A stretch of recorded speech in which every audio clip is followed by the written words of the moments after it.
bezala dugu, ez? Eta, bueno, Trebiñuarrok gure sentitzen dugu euskara, bai?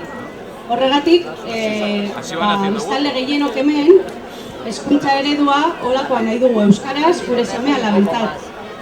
Eta helburu horrekin, orain dela 11 urte, gure ikastola sortu zen, Argantzun ikastola.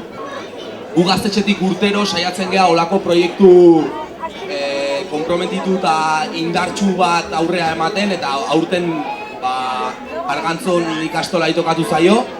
Hau garatua izan dela Bonberena Ekintzak izena duen plataformaren bidez, erabat autogestionatua den plataforma honen bidez, eta Argantzun ikastolako jendearekin elkarlanean, ez? Apirilean hasi ginen lanean, konposatuko genituen aste batean kantuak, eta gero laguntza pixkat eskatu genuen beste musikari batzuei, eta horrela pasatzen hilabetea, eta horrela azkenean beren laguntzai esker, burutu genuen azkenean hemen gaur aurkezten duguna.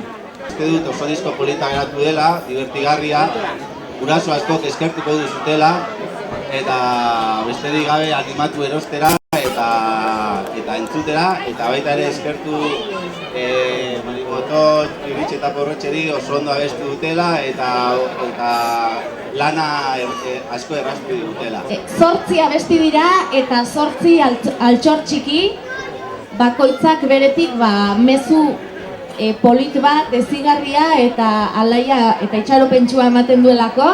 Asteburu pasa egin duen eskursioa, eta begiratu genuen mapan, eta ikusi genuen zegoela urdin-urdina horrela laku bat, eta hartu genitu flotagari bat, etorri ginen honea eta konturatu ginen etxalan laku bat. Mapan petatxo bat jarri zutela, eta orduan osatu genuen bideo batean, Trebiñoren historia. Eta eskerran eman nahi dizkizuegu Trebiñuko irakaslei, ikaslei, gurasoei eta biztanle guztiei jaso degun harrerangatik. Eta maitasunagatik!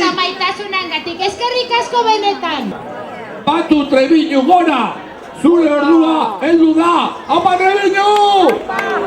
Ekaineko irri aldizkaria Trebiñu du bihotza, Trebiñu du ardatza.